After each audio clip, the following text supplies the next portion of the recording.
Cuando el Titanic se hundió el 15 de abril de 1912, cobrándose 1.500 vidas, se llevó con él las esperanzas y el orgullo de toda una ciudad. En 180 minutos desapareció lo que había costado construir al pueblo de Belfast millones de horas de trabajo. Antes de iniciar la construcción tuvieron que excavar un enorme dique nuevo en la marisma de la ciudad. Forjaron hectáreas de acero para montar un casco que creyeron indestructible. Instalaron 2 motores, cada uno del tamaño de un edificio de 2 plantas, para propulsar al Titanic a través del Atlántico.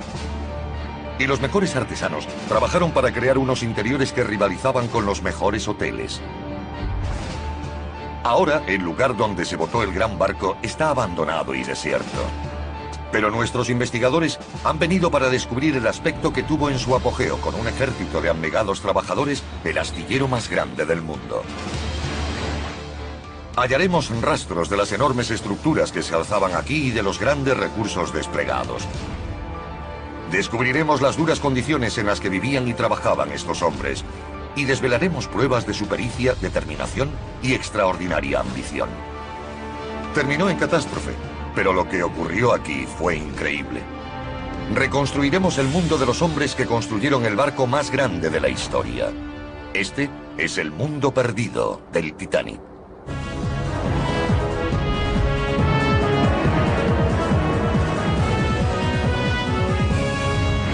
Mundos perdidos. La construcción del Titanic. El Titanic fue construido aquí, en el astillero Harland and Wolff de Belfast, en Irlanda del Norte. En ese momento, Belfast era uno de los puertos más activos del mundo, comerciando con mercancías de todo el Imperio Británico. Pero la costa de Belfast no había tenido siempre este aspecto. En un tiempo, la ciudad ni siquiera tenía un puerto natural lo bastante grande para acoger un transatlántico como el Titanic. Nuestros investigadores Rupert Kaiser, ingeniero naval, y Jennifer Regan, historiadora, han venido a descubrir por qué y cómo esta tierra pasó de una marisma fangosa a ser el puerto más grande y más transitado del mundo. Quieren hacer un retrato del mundo que creó el Titanic. Jennifer Regan, de la Universidad de Georgetown, es una experta en la historia de los albores del siglo XX. Como historiadora social, le interesa el estudio de la gente, de la ciudad y del astillero que construyó el Titanic. Jennifer comienza aquí, en el abandonado cuartel general de Harland and Wolff, la compañía que lo construyó. Todos sabemos que el hundimiento del Titanic probablemente sea la peor catástrofe marítima de la historia, pero a mí me interesa otra parte de su historia. Me interesa el mundo que se perdió con él. Vengo a investigar sobre los astilleros y los trabajadores. Lo primero que quiero saber es de dónde surgió la idea y por qué Harland y Wolff de Belfast decidió construir el barco más grande que haya visto el hombre. Los inicios del siglo XX fueron una época de innovaciones e inventos en la tierra y en el mar. Una nueva generación de barcos de vapor inició una revolución global de los viajes. Una compañía llamada Cunard Line lideraba el sector con 2 barcos superrápidos, el Mauritania y el Lusitania. El presidente de Harland and Wolff, William Peary, estaba decidido a arrebatarle la supremacía. Planeó la construcción de 3 grandes transatlánticos. Uno de ellos se llamaría Titanic. Cada buque se construiría artesanalmente sin ninguna de las herramientas modernas ni la tecnología de la que disponemos en la actualidad. Como experto en ingeniería naval, Rupert Kaiser está fascinado por cómo se hizo. El 31 de mayo de 1911, el Titanic fue botado en esta grada.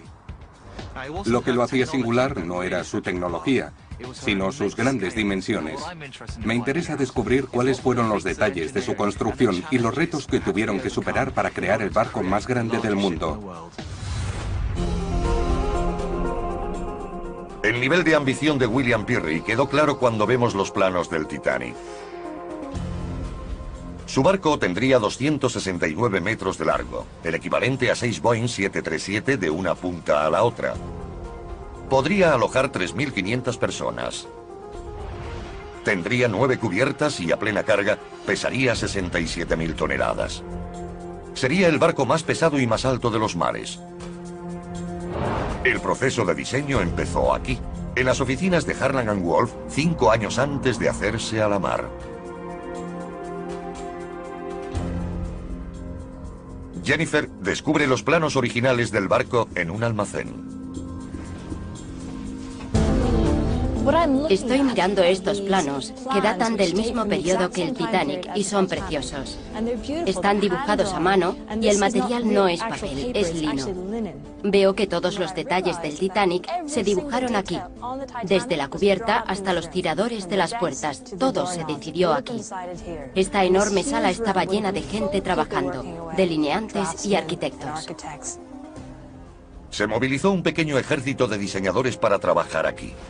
Jennifer recurre a una Riley, de la Sociedad Titanic de Belfast, para descubrir cómo fue todo. Viendo esta maqueta del barco, ¿por qué decidieron construirlo de estas dimensiones?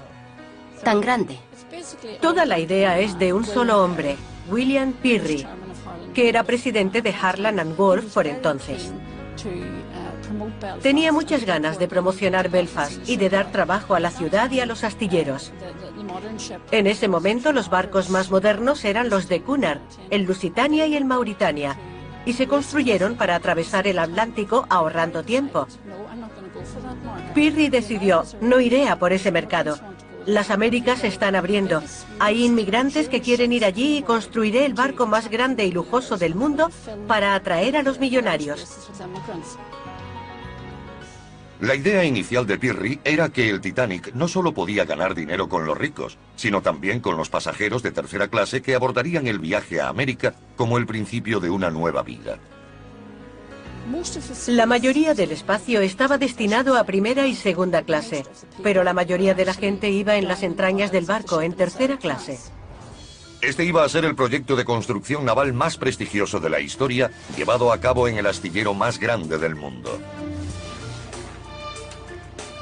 La creación de ese astillero fue una proeza en sí misma. Belfast creció a partir de una población del siglo XVII junto al río Lagan. El paisaje cambió radicalmente. Para descubrir cómo, Rupert Kayser habla con el historiador local, Stephen Cameron. ¿Puede explicarnos cómo sería el aspecto de esta zona hace 300 años? Sí, toda el área cubierta por el río sería marisma en ese momento.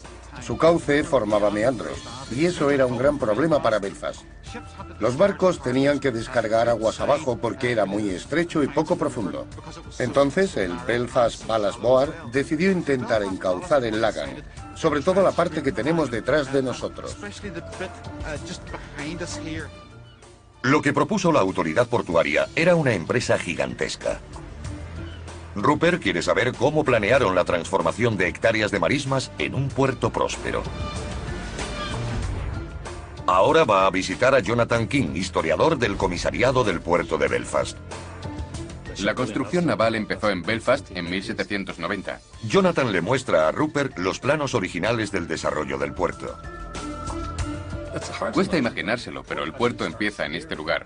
El río Fawcett pasaba por la calle principal de Belfast y desembocaba en el Lagan. Allí es donde se construyó el primer muelle en 1613. En ese momento esta tierra no existía. Toda esta zona era marisma, con la bajamar. Toda marisma y bancos de arena. Poco útil para hombres o animales. Usando los mapas de Jonathan como punto de partida, podemos ver cuánto se alteró la línea de la costa. La autoridad portuaria abrió un canal recto desde la ciudad hasta el mar. El barro y los materiales que sacaron al dragar se utilizaron para crear toda esta tierra. El Titanic sería construido en una isla artificial llamada Queens, que mide igual que 20 campos de fútbol. Lo que me parece más impresionante, y creo que a mucha gente le impactará, es que a mitad del siglo XVIII pudieran crear un área enorme de suelo industrial, sin usar las enormes máquinas de las que disponemos hoy en día. Sí, fue mucho trabajo. Tiene que pensar en muchos hombres con palas en el barro, en las zanjas, cavando con todas sus fuerzas. Era un trabajo durísimo, sucio, muy intenso. Pero el beneficio fue extraordinario porque le brindó a Belfast la tierra y el espacio que necesitaba para convertirse en el astillero del mundo. En 1909, el puerto y astilleros de Belfast ya ocupaban una amplia superficie. Los trabajadores pensaban que sus astilleros eran los mejores del mundo. Estaban preparados para empezar a construir el Titanic. No tenían ni idea del trágico final al que estaba destinado el empeño. Se dispusieron a convertir en realidad el sueño de William Peary. Nuestros investigadores están en Belfast, Irlanda del Norte, en busca del mundo que produjo el Titanic. En los años previos a la construcción del barco, se había creado un puerto capaz de acoger buques de grandes dimensiones.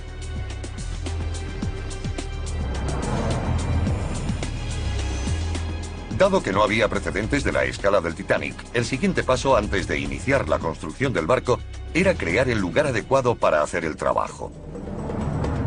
Sería necesaria una gigantesca estructura de acero llamada pórtico para sostener el casco mientras se iba montando. Tenía que ser la más grande que se hubiera construido nunca. Jennifer Regan quiere comprobar qué queda de ella junto a una Riley. Hemos salido de la sede de Harland & Wolff, donde se gestó la idea y se dibujaron los planos. Y aquí se construyó, ¿verdad? ¿Dónde estamos? Ahora estamos en la grada en la que se construyó el Titanic. Se hizo aquí. El pórtico que lo rodeaba tenía más de 240 metros de longitud y el doble de alto que el monumento a Lincoln. Hoy solo quedan algunos restos de esta enorme estructura.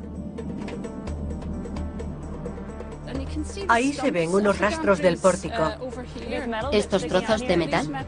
Sí, estos. Se alzarían en el aire bastantes metros. Así que este lugar en el que nos encontramos, que es un terreno baldío, Lo es. estaría lleno de estructuras y con cientos de personas. Sí, sería un hervidero de actividad. Había hombres por todos lados, moviéndose por lo alto del enorme pórtico, grúas trabajando, los remaches. Tenía que ser una zona muy ruidosa y peligrosa. El pórtico dominó el paisaje de Belfast durante 60 años. Estaba formado por 16 grúas móviles, ascensores y pasillos. Pesaba más de 6.000 toneladas. Rupert Kaiser se reúne con uno de los hombres que trabajó en él, George McAllister. Debió ser un paisaje que inspiraba admiración, sobre todo para la gente que llegaba a este lugar por primera vez y veía la colosal celosía metálica y los dos barcos tomando forma debajo. Cuando llegué era un chiquillo de 16 años y quedé absolutamente impresionado con el ruido y la cantidad de gente, el número de hombres que había solo en esta parte.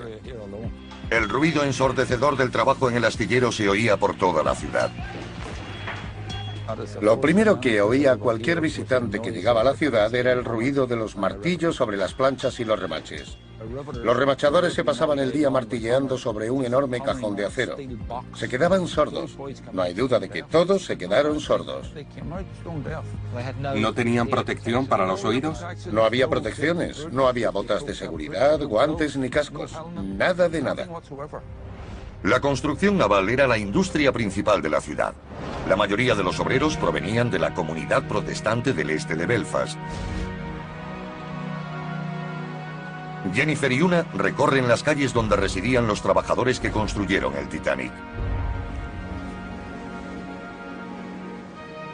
Así que esta es la típica calle en la que vivían los trabajadores de Harland & Wolff en aquella época. Sí, desde luego. Es la característica calle con casas adosadas en las que vivían los obreros. Estas modestas casas se calentaban con carbón y se iluminaban con velas. No disponían de cañerías y aunque tenían solo 4 habitaciones, solían albergar a un gran número de personas. Es sorprendente saber que había familias compuestas por 6 o más hijos viviendo aquí. Miles de personas trabajaban para Harland & Wolff y vivían en calles casi idénticas a esta. Sí, muy parecidas. La construcción del Titanic había generado un volumen de empleo sin precedentes. Además de nuevas viviendas, se edificaron tiendas, escuelas e iglesias. Hubo un gran aumento de la construcción por toda la ciudad para acomodar a los nuevos trabajadores y sus familias.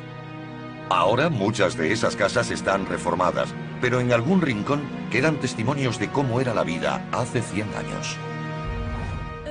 Viendo esta fotografía de Belfast a principios del siglo XX, la calle donde estamos conserva muchos rasgos originales. Sí, por supuesto. Sí, tiene los adoquines originales y las farolas. Las farolas son preciosas. Sí, eran las farolas de gas originales y es maravilloso que aún estén aquí. Así que es un buen ejemplo del aspecto de las calles cuando Harland & Wolff estaba en su apogeo. Sí, si quitáramos estos postes de la electricidad y nos quedáramos con las farolas de gas, estaríamos en una de las calles donde tenían sus casas casi todos los trabajadores del Titanic. En la actualidad, el astillero de Belfast ya no es el principal empleador de la ciudad. Otras industrias han tomado el relevo. Pero a principios del siglo XX el astillero dominaba todos los aspectos de la vida de sus trabajadores. Paseando por estas calles de Belfast, me doy cuenta de que los trabajadores vivían a la sombra del astillero. Se ve Harland & Wolff desde donde vivían y seguramente caminaban o cogían el tranvía para llegar al trabajo juntos. Vivían en barrios muy cercanos, en estas casas adosadas, y esto nos da una idea de lo unida que estaba esta comunidad y de cuán importante era el astillero en su vida.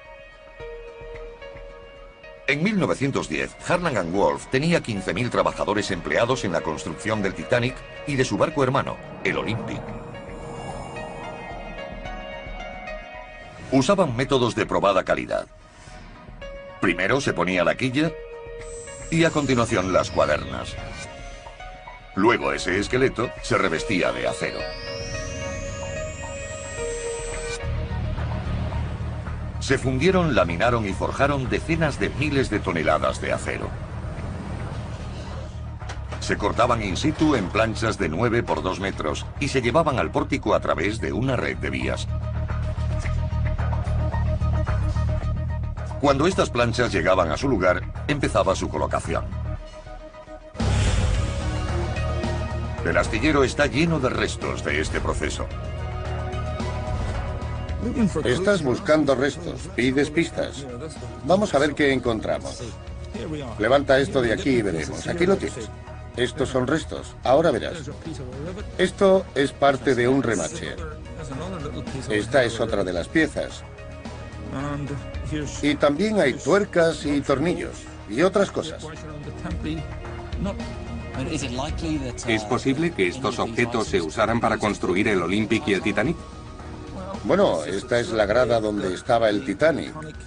No puedo garantizar que estos salieran del Titanic, pero nunca se sabe. Claro. Se usaron más de 3 millones de estos remaches para ensamblar las planchas del casco. Encontramos más pistas en el laberinto de vías por las que circulaba un ejército de 50 grúas pequeñas. 3 de las grúas aún siguen en pie. Funcionaban con vapor. Estas grúas son las 3 de vapor que quedaban en Harland. Y estaban aquí cuando se construía el Titanic. Trabajaron en él. Cuando George trabajaba aquí en los años 70, operaba una grúa como esta. Lo que tienes detrás es la vieja caldera. Con ella se obtenía el vapor y con esas palancas se controlaba la pluma. Las grúas eran las bestias de carga del astillero. Podían levantar 5 toneladas y usaban una tecnología más que probada. Eran plenamente fiables. La sencillez de su diseño permitió que se mantuvieran en servicio durante muchos años. Es increíble pensar que estas grúas ayudaron a construir un barco legendario y que ahora estén abandonadas, oxidándose. Pero no solamente la maquinaria tenía que ser resistente. Para los obreros que trabajaban en el Titanic, las condiciones eran muy duras. Cuando empezó a funcionar el astillero en el siglo XIX, los hombres trabajaban desde las 6 de la mañana hasta las 8:15 de la noche. 5 días a la semana. 14 horas diarias. Y desde las 8 de la mañana hasta las 4 de la tarde los sábados. Era un trabajo muy peligroso, había muchos accidentes. Saltaban remaches o caían tuercas desde lo alto sobre los hombres que trabajaban debajo. Pero en esa época nos alegrábamos de tener un sueldo, así que había que soportarlo. Harland & Wolff era una empresa dura. Los trabajadores del astillero tenían pocos derechos. Muchos hombres hacían cola cada día intentando conseguir trabajo por un día. Y de hecho, si te empleaban un día, tenías que usar una de estas piezas. ¿Qué es? Es un tarjetón de madera con un número grabado. 35315. Así es. Y este número te permitía hacer muchas cosas. Por ejemplo, obtener el permiso para ir al baño. ¿Tenías que usarlo? Tenías que usarlo y solo podías estar 7 minutos al día en el baño. Había cientos de especialidades y millares de artesanos cualificados trabajando en el astillero. Remachadores, metalúrgicos, técnicos montadores, soldadores, fontaneros, ebanistas, pintores y escayolistas. Era toda una industria. Miles de personas. Miles de personas trabajando juntas en la producción de magníficos barcos. Lo que nos describes no es solo el proceso de construcción de un barco, sino la construcción de una ciudad alrededor de un astillero. Sí, era como una ciudad. Cuidaban a los ciudadanos. Sí, eran unos jefes muy estrictos, pero había respeto. Era duro y los hombres eran fuertes, pero producían unos barcos maravillosos. Fueron necesarios 15.000 hombres, 24.000 toneladas de acero, 3 millones de remaches y 2 años de trabajo. Finalmente el casco estaba listo para ponerlo a flote. A continuación, nuestros investigadores tratarán de recuperar ese momento de mayo de 1911, cuando el Titanic entró en el agua. Podías romperte una pierna, la gente moría. Nuestros investigadores han descubierto la transformación que vivió el astillero de Belfast para poder construir el Titanic. Tras 2 años de durísimo trabajo llevado a cabo por 15.000 obreros, el casco del barco estaba terminado. El siguiente paso, antes de comenzar con el interior, era botarlo. Sería un momento de celebración y de inquietud. Una Riley le explica a Jennifer cómo ocurrió. Cuéntame cómo fue ese día, porque sabemos que asistieron unas 10.000 personas, aunque solo estuvieran botando el casco, ¿o no? Es cierto. El barco fue construido aquí, el casco. Y el 31 de mayo de 1911 se botó el Titanic. El peso del casco descansaba sobre unas filas de soportes de madera. Para que el barco entrase en el agua tenían que retirarse a mano. Para saber más sobre este procedimiento tan peligroso, el ingeniero naval Rupert Kaiser vuelve a la grada del Titanic con George McAllister. Era el barco más grande del mundo y debió ser un momento muy peligroso con ese enorme buque encima, mientras quitaban todos los soportes de madera. ¿Era muy peligroso? Sí, era muy peligroso porque los maderos volaban por todos lados. Podías terminar con una pierna rota. La gente podía morir. Y ocurría. ¿Se doblaban por el peso? Bueno, a medida que se retiraban, el barco se sostenía sobre el resto, así que se arqueaban hasta que salían volando con una fuerza descomunal. ¿Saltaban? Por todas partes. Exactamente a las 12:14 del 31 de mayo de 1911, tras las últimas comprobaciones y a la señal de Lord Pirrie, el presidente de Harland & Wolff, empezó el proceso de botadura. Fue un momento espectacular. El Titanic se movía por primera vez. En 62 segundos el casco de 24.000 toneladas se deslizó por la grada hasta el río Lagan. Para los habitantes de Belfast, ese fue un momento de orgullo, de éxito y de esperanza. Pero tuvo un coste. Un integrante del equipo que retiraba los calzos fue aplastado por los maderos y murió.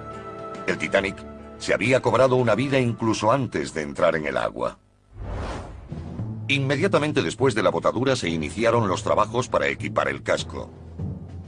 Se colocaron unas enormes anclas de acero y 4 chimeneas. Solo 3 de ellas tenían una finalidad práctica. La cuarta era para que el Titanic pareciera tan impresionante como sus rivales. Dos enormes motores de vapor lo propulsarían a través del Atlántico. Estaban alimentados por 29 calderas y 159 hornos. Cuando el Titanic navegara, 160 fogoneros los cargarían a diario con más de 600 toneladas de carbón. Cada uno de los motores medía más de 9 metros de altura. Eran los más grandes que se habían construido hasta el momento. Su diseño era muy parecido al de estos pequeños motores que encontramos en un museo de Londres. Rupert ha venido hasta aquí para verlos funcionando y para preguntarle al ingeniero Dick Fillery cómo sería la sala de máquinas del Titanic. Este de aquí es un motor de triple expansión bastante pequeño. Los del Titanic debían ser 5 veces más ancho y 4 más altos. En lugar de un solo pasillo alrededor, tendrían 3 o 4 para llegar hasta la parte superior. Además, la sala de caldera sería muy oscura, no entraría mucha luz, y las máquinas se alzarían en la oscuridad, haciéndoles parecer aún más grandes. Naturalmente, el motor estaba en marcha, y todo el barco trepidaba con sus giros. A mucha gente le resultaría un lugar terrible. El diseño de los motores del Titanic era relativamente anticuado. Mientras la rival Cunard Line equipó sus barcos con turbinas, los constructores del Titanic confiaron en un diseño tradicional. ¿Por qué se usó un motor de estas características en el Titanic? Eran eficientes y consumían menos combustible que otros motores. Además, era una tecnología probada. Hacía años que se construían y la gente sabía montarlos de manera adecuada. Sabían hacerlos funcionar. Era un sistema fiable. Eso le interesaba a la compañía. No obstante, el Titanic disponía de un motor auxiliar de turbina propulsado por los gases de escape de los dos principales. Este movía una hélice central de 4 palas. Es un poco extraño, porque en esa época los barcos tenían motores de pistones o de turbina. ¿Por qué la combinación? Podía ser por la eficiencia. Una de las cosas que hay que hacer en cuanto subes al barco es llevarte el combustible. Cuanto menos combustible, más pasajeros o carga podrás llevar en él.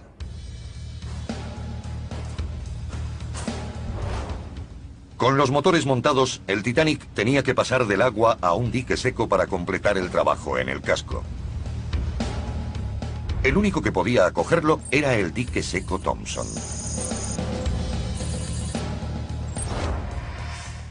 Rupert ha venido hasta aquí para hablar con John Beattie, historiador naval del Parque Científico de Belfast. Este es un lugar extraordinario, de un tamaño absolutamente colosal. Asombroso. Es maravilloso poder observarlo. Sí, de hecho el Titanic ocupaba todo el dique. Era el mayor dique seco de su época. Medía 260 metros de largo, como 3 campos de fútbol, y 36 metros de profundidad.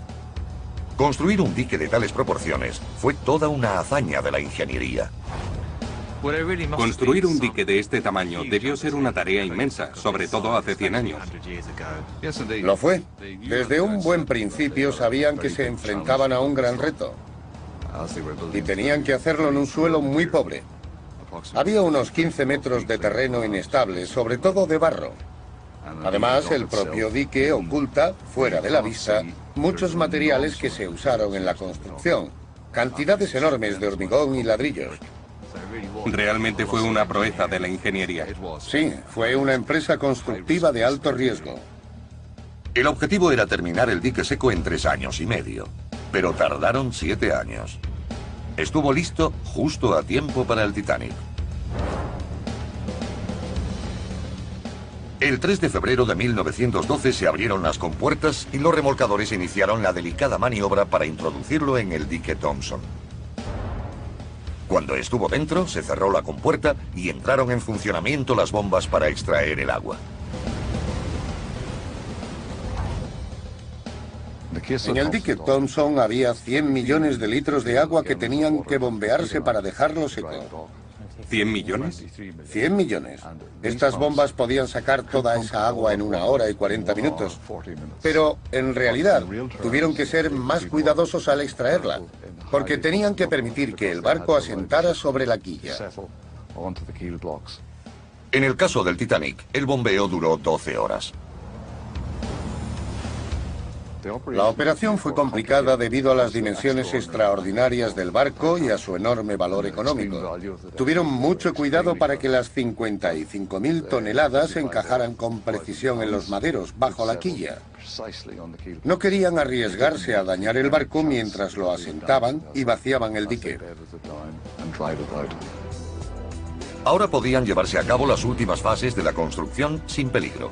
Colocar las enormes hélices de 3 palas, instalar los más novedosos sistemas eléctricos del barco y, por último, pintar el casco. En marzo de 1912 se culminó el trabajo estructural y de ingeniería. Ahora el reto era vestir el interior y transformar el Titanic en un palacio flotante. No iban a reparar en gastos para convertirlo en el transatlántico más lujoso jamás construido. Nuestros investigadores Rupert Kayser y Jennifer Regan se encuentran en Belfast tratando de construir un retrato del mundo que creó el Titanic.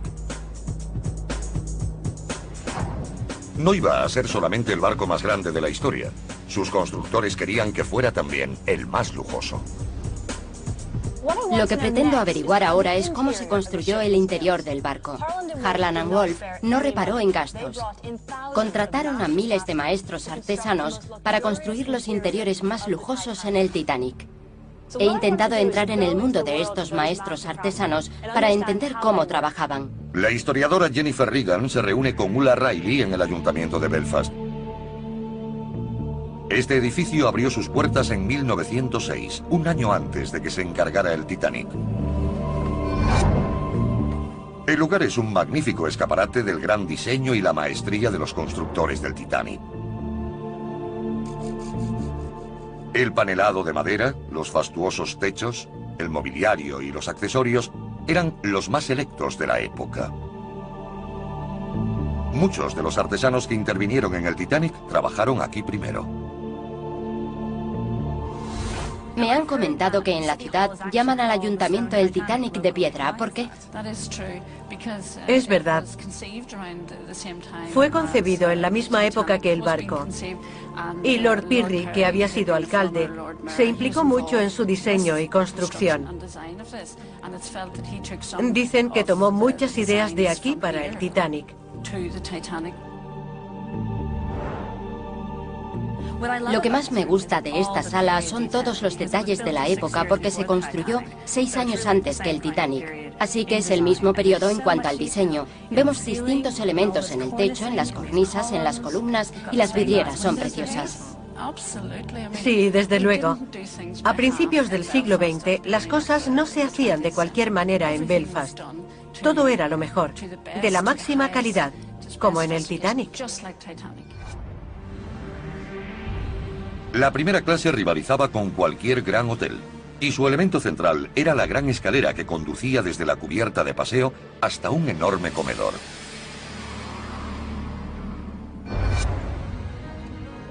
Para saber cómo era exactamente el interior del Titanic, Jennifer ha viajado desde Belfast hasta Northumbria, en el noreste de las Islas Británicas. Aquí, en la antigua población de Annie, ha descubierto una copia exacta del comedor de primera clase del Titanic. Cuando el Hotel White Swan fue reformado en 1936, usaron parte de la decoración y los muebles del barco hermano del Titanic, el Olympic. Ambos interiores eran idénticos. Los dos barcos fueron diseñados y construidos por los mismos artesanos de Belfast. Y en el vestíbulo del hotel encontramos la única parte que se conserva de la gran escalera del salón de primera clase. John, háblame de esta espléndida escalera tallada. Es un ejemplo magnífico. Esta es la única parte que queda de la escalera del Olympic, idéntica a la del Titanic cuando se hundió en 1912. Es única porque no se conserva ninguna otra de los transatlánticos de la calle Olympic. Los imponentes detalles del comedor del hotel nos muestran más pruebas sobre las habilidades y la pericia de los trabajadores de Belfast. Los techos, vidrieras, apliques y los exquisitos trabajos en madera reflejan la edad de oro de los viajes por mar. Aquí tenemos la oportunidad de percibir cómo debía ser la vida a bordo del Titanic. John, supongo que este es el mejor lugar para saber lo que se sentía al entrar en el gran comedor del Titanic. Por supuesto. Tenemos los increíbles techos de escayola, vidrieras, todos estos paneles. Hay muchísimas cosas. Sí, todo es original. Obviamente el comedor de primera clase del Olympic era mucho más grande que este. Sería 10 veces mayor. Enorme. Me gustaría saber algo sobre la talla. El trabajo es impresionante. El tallado de la madera del Olympic se hizo en Harland and Wolff, como el del Titanic. Y los artesanos pasaban muchas horas trabajando, de día y de noche, para conseguir estas maravillas. Pirri sabía que esta era la mejor manera de atraer a los clientes más adinerados. Viendo todo este trabajo, está claro que buscaban una clientela muy exigente.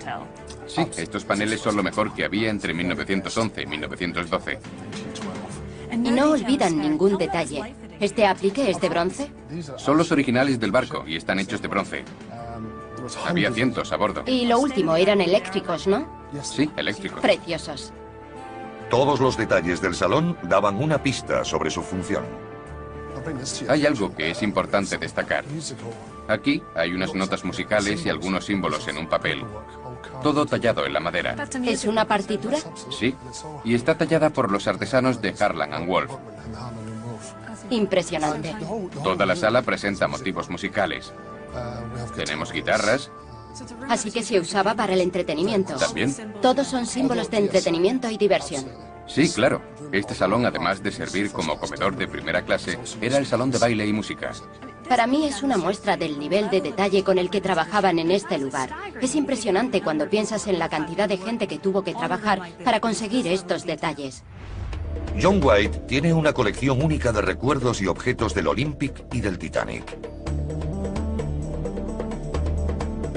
De nuevo, estas piezas nos revelan el alto nivel de pericia y dedicación de los trabajadores.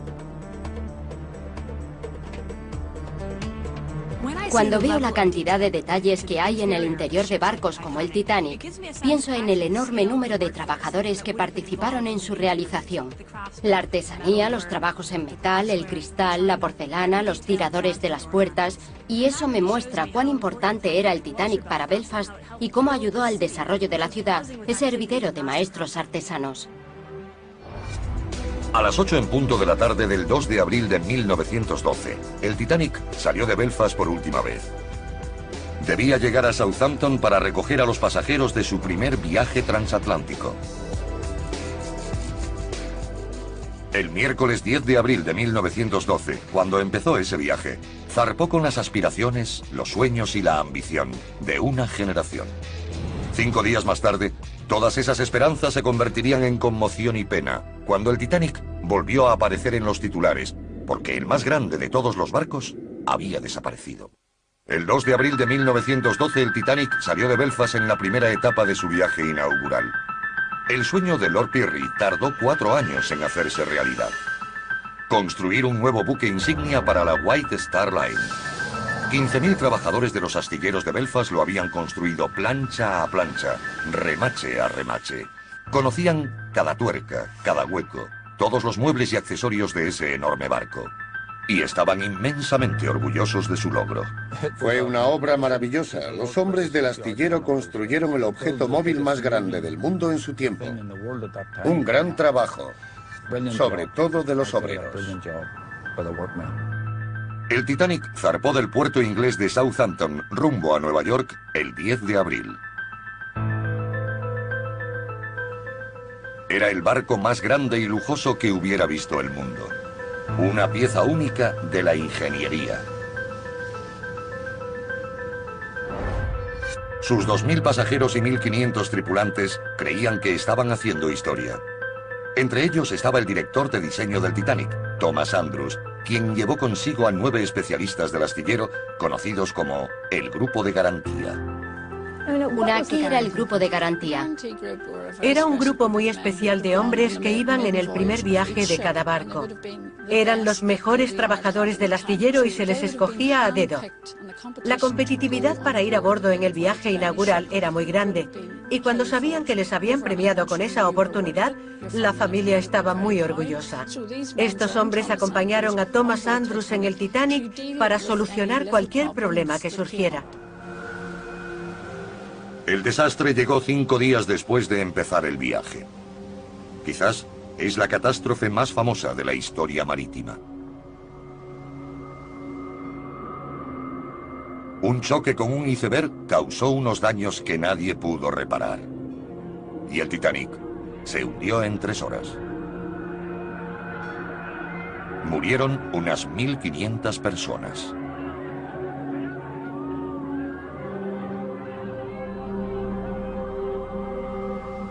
Cuando la noticia de la tragedia cruzó el Atlántico, la ciudad de Belfast quedó conmocionada.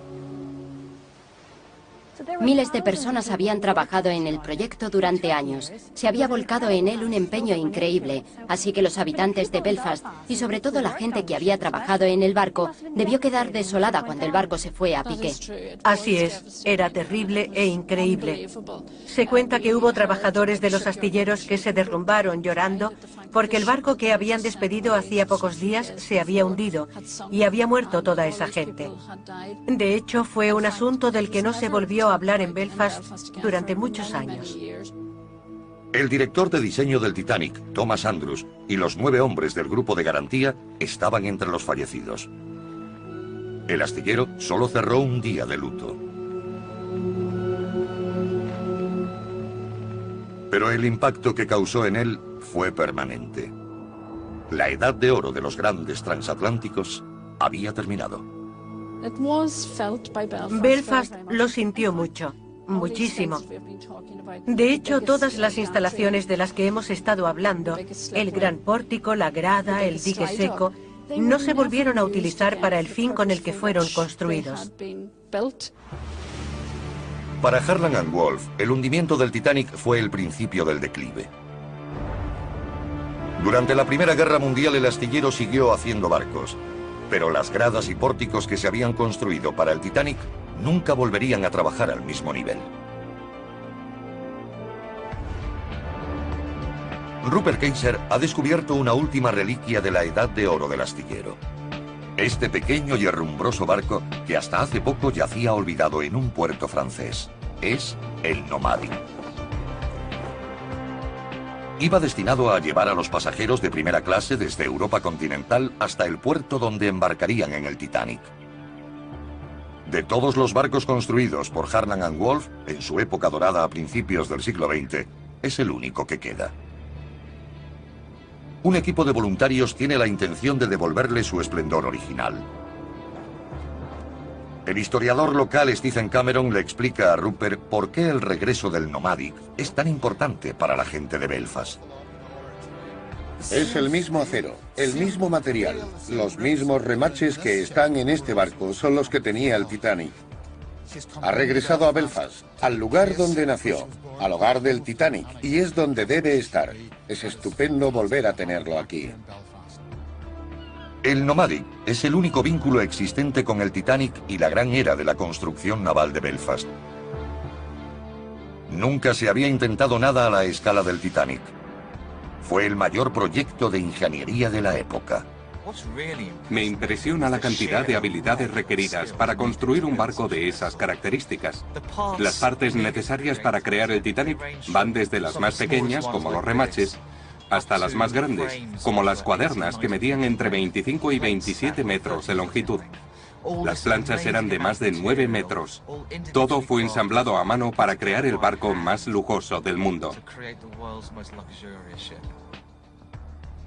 Lo que he aprendido en este viaje para redescubrir el mundo perdido del Titanic Es que White Star Line no solo construyó el mejor transatlántico del mundo.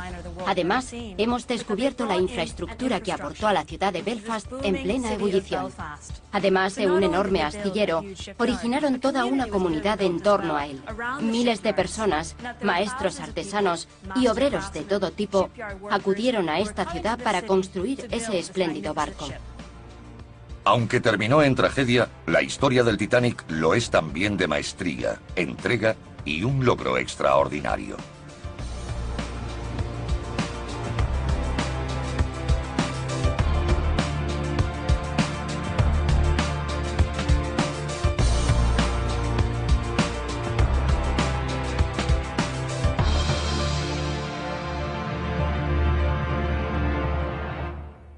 Entrañas del barco en tercera clase. Este iba a ser el proyecto de construcción naval más prestigioso de la historia, llevado a cabo en el astillero más grande del mundo. La creación de ese astillero fue una proeza en sí misma. Belfast creció a partir de una población del siglo XVII junto al río Lagan. El paisaje cambió radicalmente. Para descubrir cómo, Rupert Kaiser habla con el historiador local, Stephen Cameron. ¿Puede explicarnos cómo sería el aspecto de esta zona hace 300 años? Sí, toda el área cubierta por el río sería marisma en ese momento. Su cauce formaba meandros, y eso era un gran problema para Belfast. Los barcos tenían que descargar aguas abajo porque era muy estrecho y poco profundo. Entonces, el Belfast Ballast Board decidió intentar encauzar el Lagan, sobre todo la parte que tenemos detrás de nosotros. Lo que propuso la autoridad portuaria era una empresa gigantesca. Rupert quiere saber cómo planearon la transformación de hectáreas de marismas en un puerto próspero. Ahora va a visitar a Jonathan King, historiador del comisariado del puerto de Belfast. La construcción naval empezó en Belfast en 1790. Jonathan le muestra a Rupert los planos originales del desarrollo del puerto. Cuesta imaginárselo, pero el puerto empieza en este lugar. El río Fawcett pasaba por la calle principal de Belfast y desembocaba en el Lagan. Allí es donde se construyó el primer muelle en 1613. En ese momento esta tierra no existía. Toda esta zona era marisma, con la bajamar. Toda marisma y bancos de arena. Poco útil para hombres o animales. Usando los mapas de Jonathan como punto de partida, podemos ver cuánto se alteró la línea de la costa.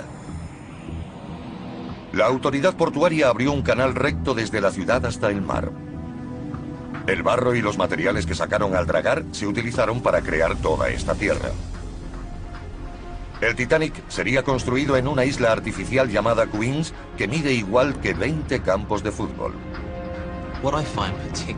Lo que me parece más impresionante, y creo que a mucha gente le impactará, es que a mitad del siglo XVIII pudieran crear un área enorme de suelo industrial, sin usar las enormes máquinas de las que disponemos hoy en día.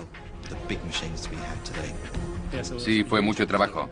Tiene que pensar en muchos hombres con palas en el barro, en las zanjas, cavando con todas sus fuerzas. Era un trabajo durísimo, sucio, muy intenso. Pero el beneficio fue extraordinario porque le brindó a Belfast la tierra y el espacio que necesitaba para convertirse en el astillero del mundo. En 1909, el puerto y astilleros de Belfast ya ocupaban una amplia superficie. Los trabajadores pensaban que sus astilleros eran los mejores del mundo. Estaban preparados para empezar a construir el Titanic. No tenían ni idea del trágico final al que estaba destinado el empeño. Se dispusieron a convertir en realidad el sueño de William Peary. Nuestros investigadores están en Belfast, Irlanda del Norte, en busca del mundo que produjo el Titanic. En los años previos a la construcción del barco, se había creado un puerto capaz de acoger buques de grandes dimensiones.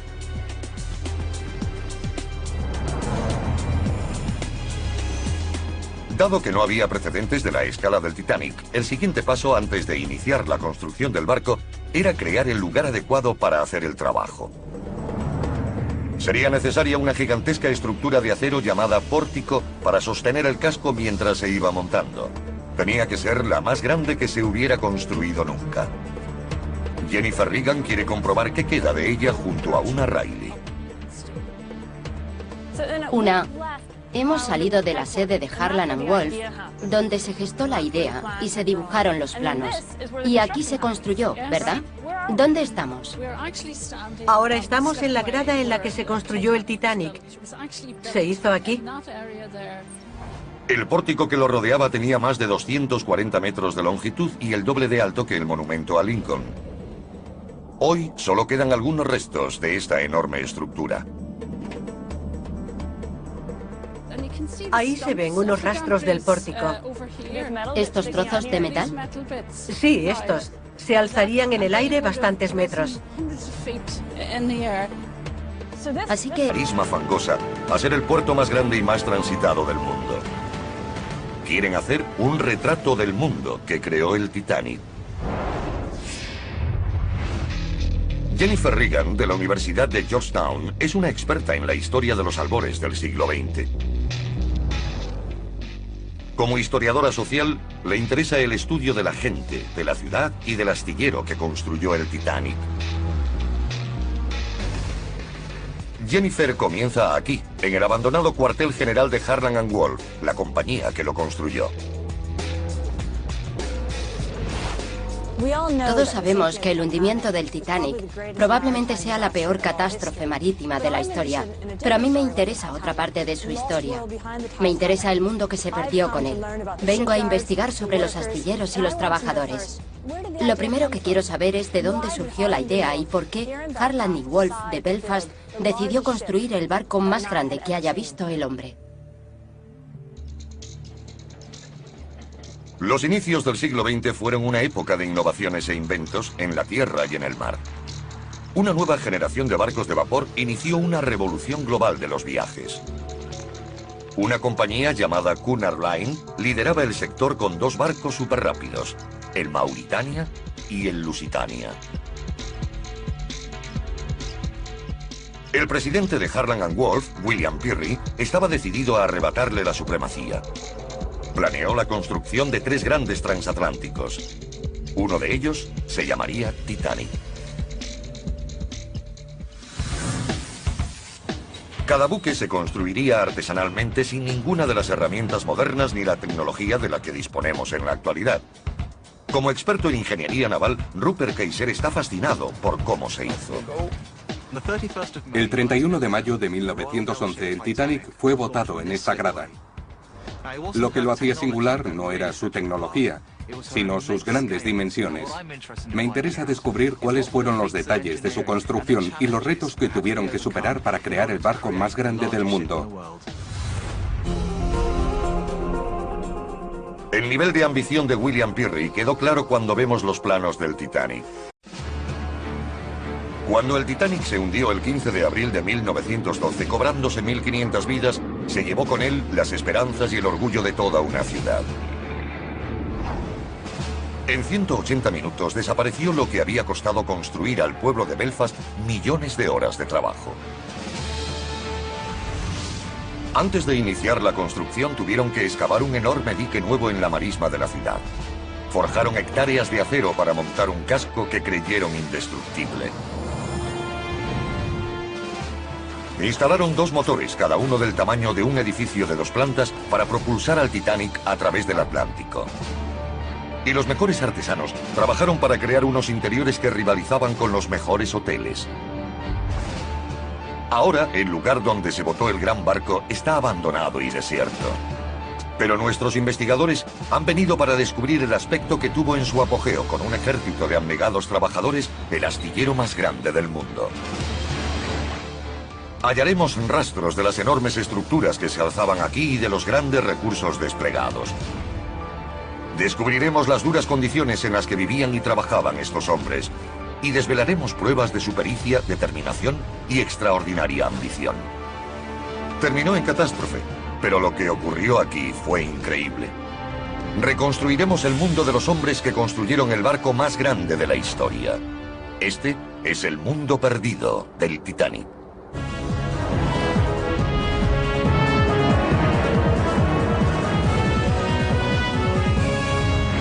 Mundos perdidos. La construcción del Titanic. El Titanic fue construido aquí, en el astillero Harland and Wolff de Belfast, en Irlanda del Norte. En ese momento, Belfast era uno de los puertos más activos del mundo, comerciando con mercancías de todo el Imperio Británico. Pero la costa de Belfast no había tenido siempre este aspecto.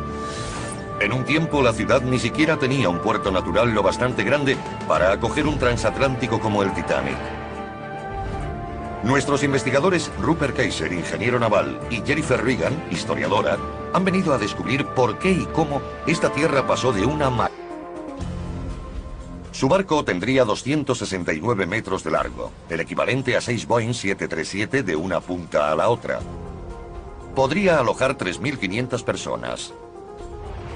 Tendría 9 cubiertas y a plena carga pesaría 67.000 toneladas. Sería el barco más pesado y más alto de los mares.